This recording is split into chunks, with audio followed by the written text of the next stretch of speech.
Okay, so I've just watched X-Men 97, the first two episodes on Disney Plus, and before I say anything, watch this show. No matter how big a fan you are, watch it. And I'm wearing my Deadpool 2 shirt because I wore my Deadpool 1 shirt in the trailer reaction. So, and it makes sense as you've seen Deadpool 2, who shows up with the very child of Jean Grey and Cyclops, one Mr. Nathan Summers, Cable, yeah. Anyway, so I want to address people's criticisms of the trailer before I even get into these awesome, epic episodes, okay? One criticism was the animation. I think it's fine. As much as I would love for it to be like it was back in 97, it can't. It never will be. And they found a way to mix the old with the new, and I like that. I like they met us halfway, okay? And there's a scene with Jean Grey sitting on the couch. No, where she's using Cerebro, and she starts like panting and like she's out of breath and everything, and you see, and it cuts to it like the side of her face, and you see every single hair moving. It looks beautiful, absolutely beautiful animation. Logan's voice, it is the same dude from '97, mind you. That was 27 years ago. 27 years ago. Yep, 27 years ago. I think even through the video saying that the voice would be at least slightly different because it's been so long, but that is him. And I think he does a great job still. I was loving his Logan. And yeah, I heard the news about Henry Cavill's going to be Logan and Deadpool 3. Like, he's called Wolverine for a reason, but okay. I think those are people's major criticisms, and they're fine. There's nothing to worry about. Now, the first episode, it picks up exactly where the previous show ended. And I've been rewatching the previous show, and these first two episodes, they echo the first two episodes of the previous show. This first episode, they follow a new mutant, not a literal new mutant. Like a mutant new to the team, not from that squad called it. Yeah, okay, and like they try to get him to the team, and here's this young teenager, and he's being hunted by sentinels. This is exactly how the first episode starts of the original series, except to swap out this new dude whose name I still don't know. They didn't tell us. With Jubilee, same thing. She even mentions that. By the way, speaking of Jubilee, I like the new actress. I do miss Alison Court. I get it. However, I looked into it, and I know who Alison Court's playing, and it's like, you said you wanted to not play the role because you're not Asian, but they're pulling a Dragon Ball.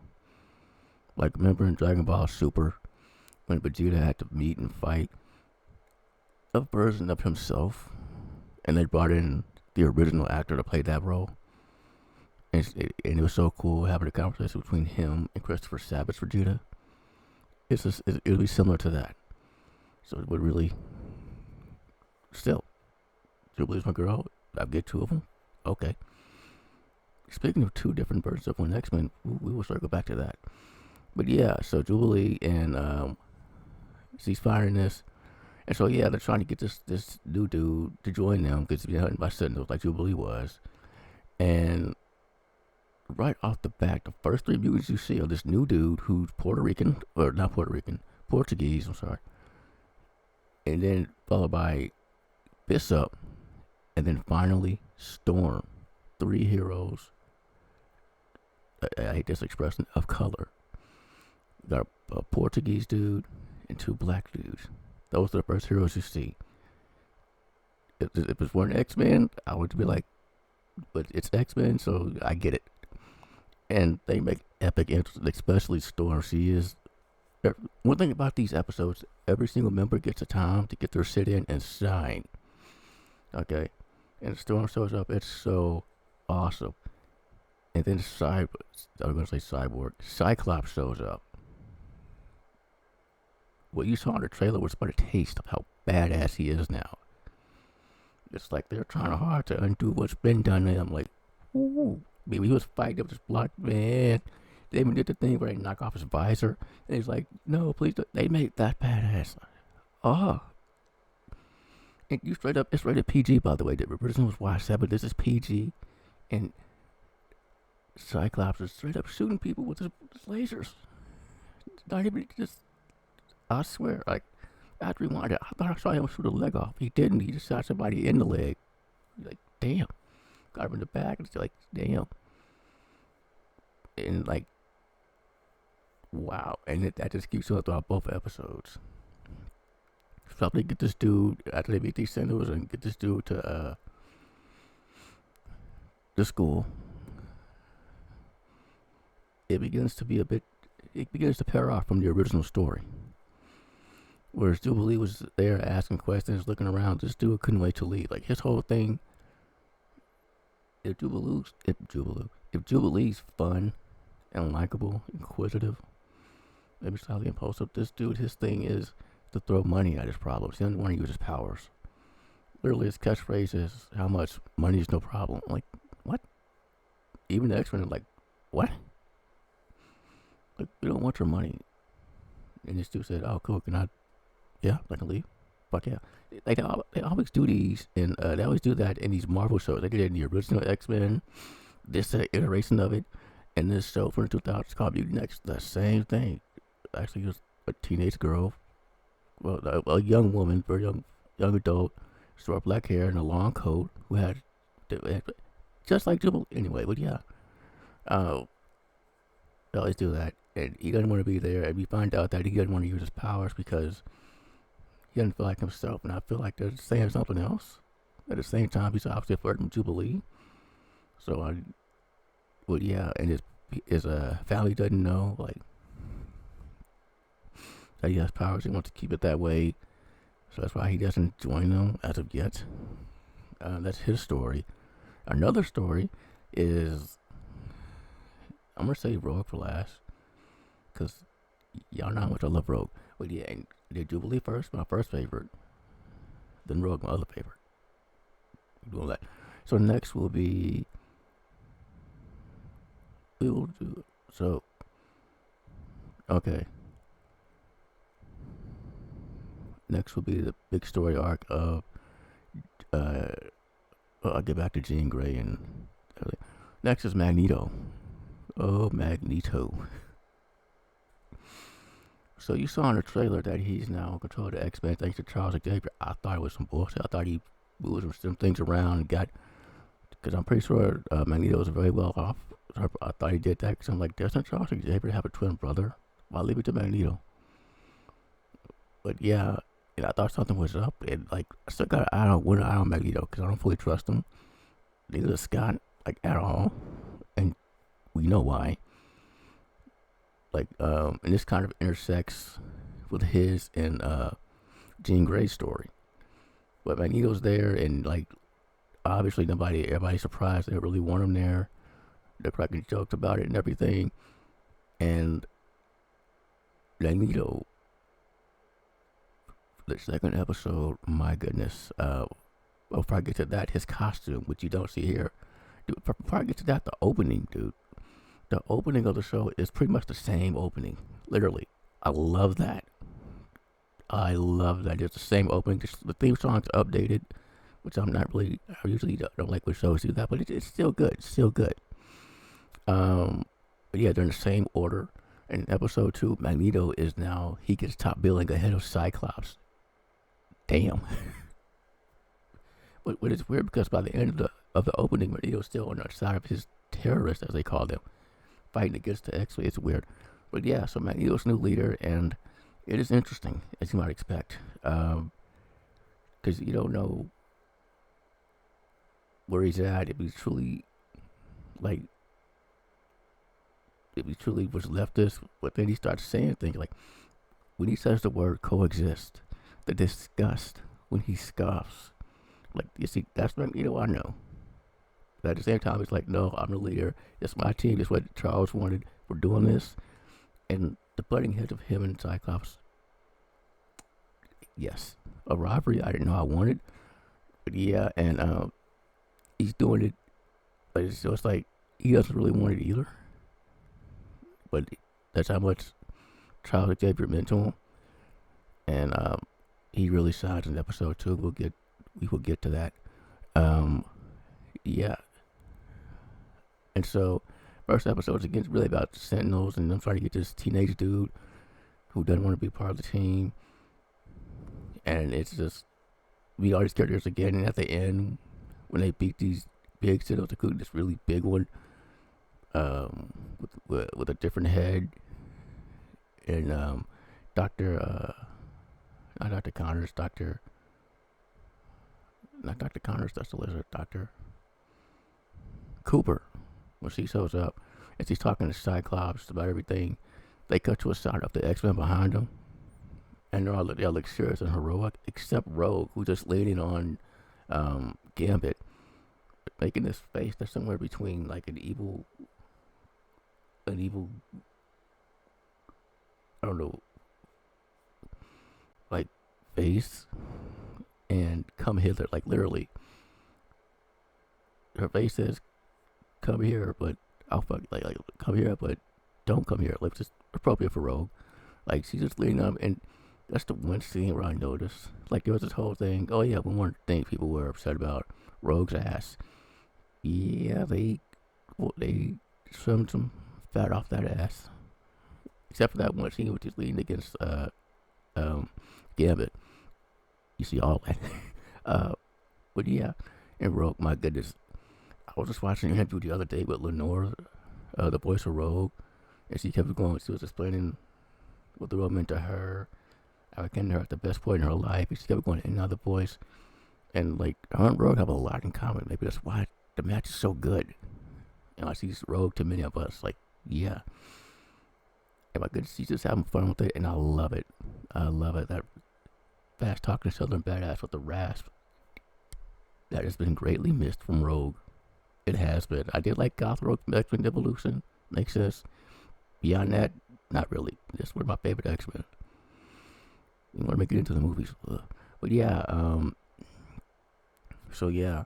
And Rogue seems to be the one X-Men who's sympathetic. Is that the word? Towards Magneto being the leader. She's like second chances. That's what Charles Xavier would want, which is true. Charles Xavier was all about second chances. But then it gets weird. I understand Rogue has had some questionable partners, but it's heavily hinted that her and Magneto are a thing. I don't know what to say. It's not the weirdest romance he's had, that with her brother Nightcrawler, but Magneto though. And also he's not wearing the red suit anymore with the helmet.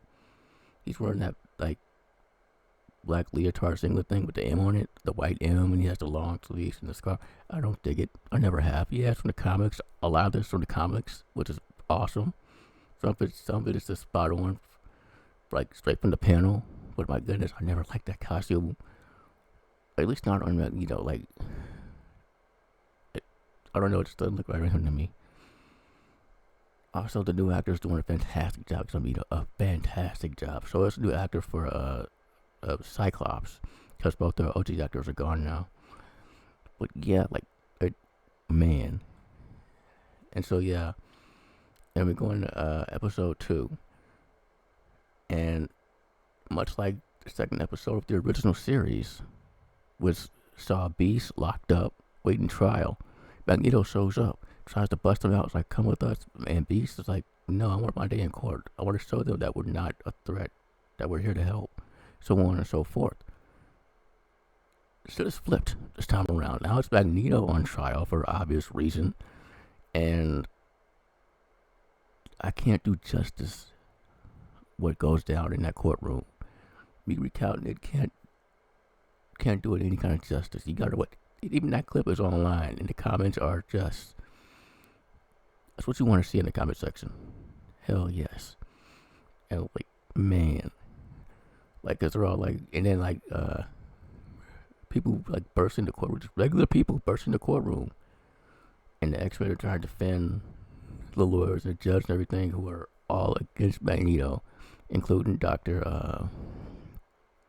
Cooper, By the way, they got rid of Rogue's ass, but Dr. Cooper is thick as hell, though. What up with that? Anyway, but yeah. So, in this courtroom, also Morpheus back. I forgot to mention, I don't know how he's back. Some people are saying this is a whole other reality, but how does that make sense? This takes place directly after the original show. And Morph was murdered in the first episode of the original show. So he got me, because I thought Lady Deathstrike came back. It was Morph. And then he changed to Colossus. I'm like, okay. But through him, we got some cameos like Archangel, which a lot of people must have been thrilled about. And that's why they put him in X-Men 3, because he's so damn popular. I imagine it's no different here. Like, okay. I had an Archangel figure way back when. And the hair came off like a hairpiece. It's funny. But yeah, so Morpheus is back. Okay. Anyway, so yeah, this courtroom scene, my goodness. And like, they're all against Magneto. And Magneto, again, the word coexist disgusts him. He can't even say it in the courtroom. But he knows that he has to do this for Charles. And he's trying his hardest to be like, I'm just honoring Charles. I'm trying to help people. You see him saving people throughout the episode, and it's weird, to say the least. Magneto's saving people. Like, it's weird. And when he saves some mutants, one of which is, I believe, the frog dude from the first movie with the tongue, like, there's a genuine moment there, a real genuine moment. Because Magneto, he's always been about the mutants, just went about it the more violent way. But yeah, he saves some people too, and you can see it kind of bugs him, like that's the whole thing, because it's X-Men, we know what the themes are.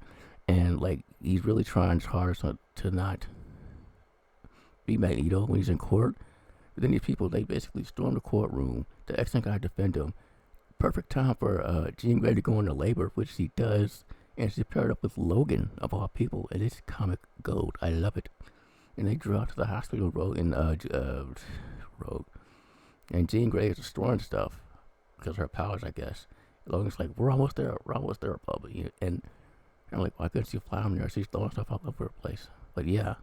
And so while Jean Grey's giving birth, literally, the same dialogue from earlier is said by Magneto. Same dialogue that was once said about, like, I forgot, maybe Charles Xavier, like the same dialogue about how we need to coexist and stop all this, like, I'll say racism and stuff. Like, yeah, it's the same dialogue as Jean Grey's. Oh, it's the same dialogue as Jean Grey from earlier on in the episode when she's talking to Storm, because her and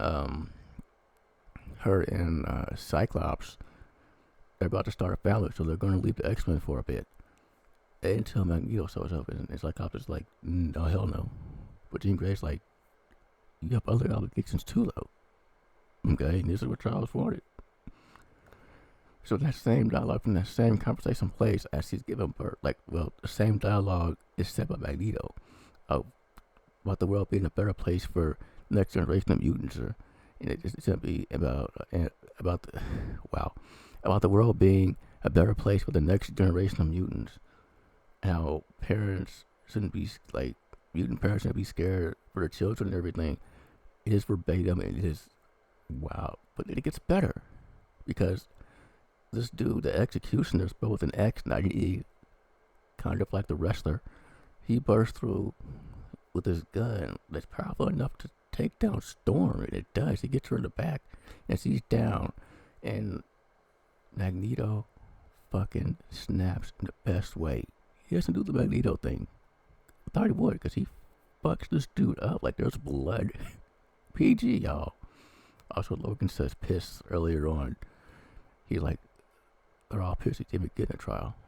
Yeah, but yeah, there's blood. He's whooping this dude's ass. Okay, he got through all the stuff, the special weapons, and like it was nothing. He's whooping his ass, the blood's flowing. I thought it was going to finish him off.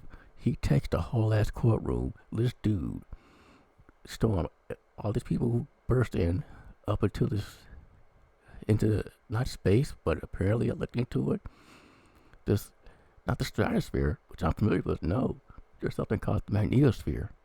That's where he takes him. How the writing, wow. and they're all freezing cold, and Magneto delivers the speech, which it's on YouTube already. I'd watch that if anything. Just put in Extra 92 Magneto speech, yo, yeah. And basically the gist is, like he says, like he stressed a lot of stuff that makes you think. Because it's like, well, he's the villain, but is he? Is he though? And then he says this one line, which I loved, absolutely loved. He says, please, don't make me let you down. No, he says, like, I told you I couldn't do it justice. He says, I'm trying to change. Please don't make me let you down. Which basically means, I'm trying to change. Don't make me fuck you up. Which was the comments from the video. But yeah, that whole man. And that changed their minds, obviously. They couldn't harm him or anything. I mean, except for that one dude. Damn. But yeah. And at the end, the baby and everything, they get knocked at the door thinking it's Storm who's left because he's now powerless because of that dude's blast. And it's not Storm. It's Jean Grey. But Jean Grey's on the couch with her baby. Now, I did see one thing in the opening that kind of pissed me off. The Phoenix. Like, that story's been done. They did it in the original show. They got 2 movies and they fucked them both up. On top of that,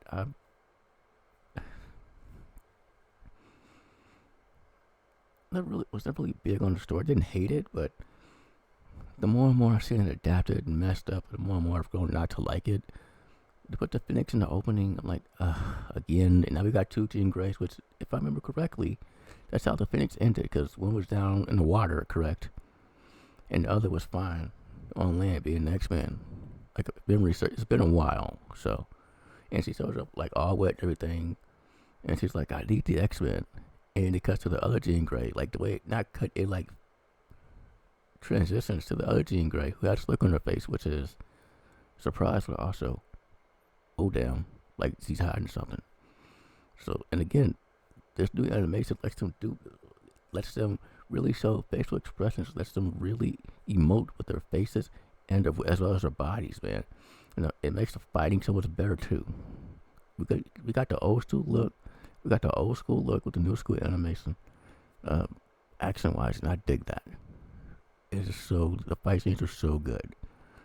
The dialogue is top tier. Yeah, it is. My goodness, like, they used the PG rating in a way I didn't think they would. Logan says one kind of swear word, but bloodies one dude.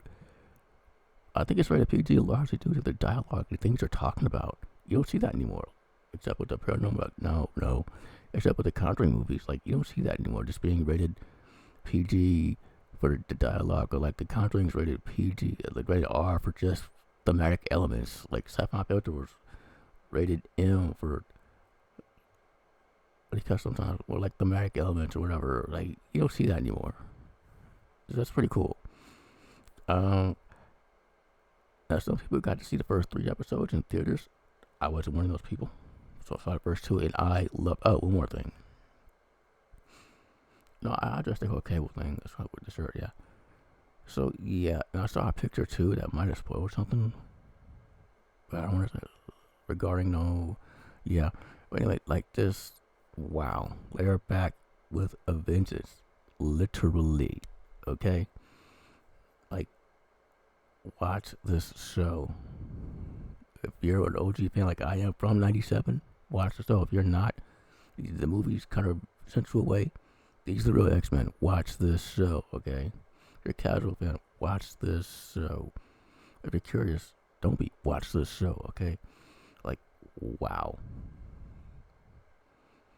I don't think I've seen writing this good in a superhero cartoon since, like, Justice League. Okay? And I mean TV series, not movie. So, yeah. Wow. But Static Shock tackles some of the same themes, but from the perspective of a black teenager. But this is a group of mostly white superheroes. But now it's more like half and half. But still, like, yeah, like, my goodness. Wow. Also, one more thing of note, the original X-Men theme was by Ron Weissman, who gave us that awesome Power Rangers theme from Mighty Morphin Power Rangers, as well as a lot of awesome music for that franchise, up to and including last year for Once and Always. The theme this time around is done by Haim Saban and Suki Levy, who, if you remember, if you're a 90s kid, whenever you watch Power Rangers, you would see their logo with the white bar, and it'll say like Haim Suki or something like that. And Haim Saban and Suki Levy also gave us Power Rangers. Yeah. So I'm fine. This is what they're doing, is staying away from Power Rangers. But yeah, I thought that was pretty cool. And the ending, where like every episode, where you see like superheroes spinning around a 3D render of them, and so their powers, those are back and look largely the same, just crisper. And this time Jubilee's in there, not just that one off. So yeah. Oh, everybody was asking, do we get the previously on X-Men? We absolutely get the previously on X-Men. Yeah. There's so many, like, I didn't even cover half of the things in this episode, the things they talked about, the Easter eggs, the references. I didn't cover half of it, okay? Like I said, I can't do it justice, man. See it for yourself. And thank you for watching.